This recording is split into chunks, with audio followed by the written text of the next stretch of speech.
Air, it's a simple need. But who would have ever thought something so basic could cause breakdowns, delays, and headaches for the truck fleet and their customers? Because something as simple as a disabled tire can cause lost time, money, possibly even serious injury. While technology has designed high-quality, innovative tires, it's still the inflation pressure inside that allows the tire to support the load, absorb the bumps, and grip the pavement. So let's take a basic look at what's going on inside those tires. When a truck is lifted on a jack, taking the load off the tire now has a rounded shape. Back on solid ground, it's obvious that the shape of the tire changes as the load increases. Inflation pressure can only be determined by a certified inflation gauge. You cannot determine the inflation based on the shape alone. The shape of the unloaded upper section of the tire changes little, if any, and even though the shape of the lower portion changes, the total volume of air and pressure remains the same.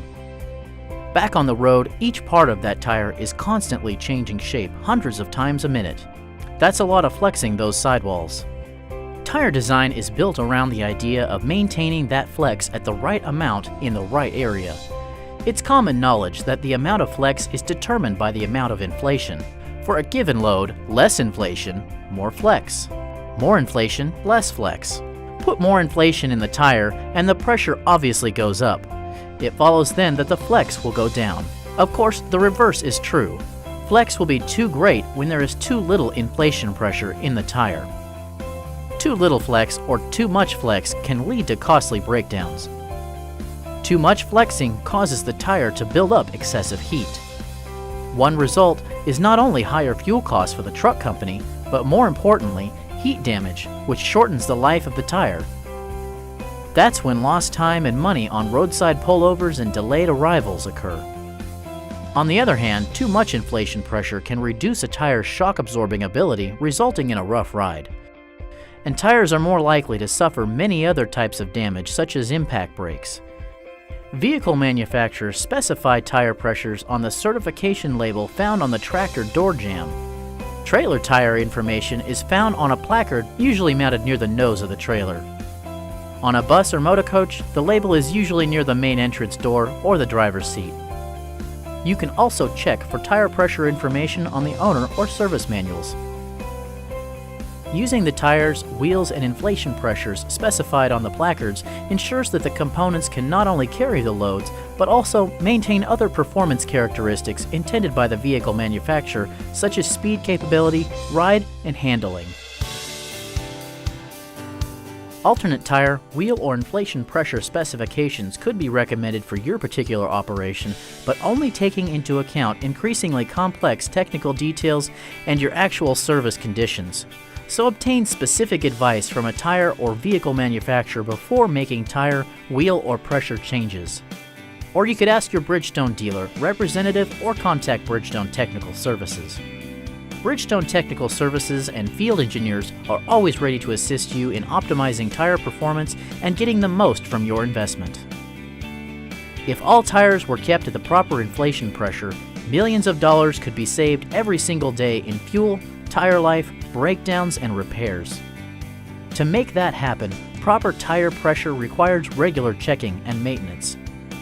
Even when properly inflated and with routine use, truck tires can still lose 2 or more psi of inflation per month. Inflation can leak out between the bead and the wheel, especially if the wheel is corroded or dirty. Dirt and ice could even cause a leak by holding open the valve core. That makes a steel, threaded, sealing valve cap a necessity. Good quality flow-through caps are also available and will make it easier to check the inflation pressure. And keep an eye on the valve stem seals. They can crack and deteriorate over time. It's a good idea to replace them every time a tire is mounted. A tire inflation gauge is the only way to accurately determine a tire's inflation pressure. You cannot determine inflation pressure by thumping the tire or looking at the sidewall. You should use a good inflation gauge and check your gauge against the master gauge weekly. Gauges are sensitive instruments, and the ones that are found to be inaccurate should be either recalibrated or replaced. But in spite of routine maintenance, small inflation losses will still occur because molecules will pass right through the tire and escape. So every day, as a routine part a pre-trip inspection, check the tire's inflation pressure. And since a tire's recommended inflation pressure is a cold pressure reading, do that check before driving begins. A long trip in hot weather can push a tire's inflation pressure up to 15 to 20%. Even short distance drives can heat up the tire and the pressure will increase. The tire's temperature and pressure will level out at some point while driving, but it can still take 3 to 4 hours after stopping for the tire to cool down, and then the accurate cold inflation can then be measured. Inflation pressures are intended to be measured when cold. The misconception here is that a pressure reading on a hot tire appears high, so the impulse is to let out the excess pressure. If you do that, then that tire becomes underinflated later when it cools. Remember, it's important to check cold inflation pressure. While you're at it, check tires for damage or wear. And then, if you have duals, be sure to check the inner tires as well. Simple steps, routine maintenance, every day. That makes you a critical part of the trucking industry. Trucks keep moving because you have the skills to get the most out of the tires. The skills to make sure the right amount of inflation is in the right place at all times.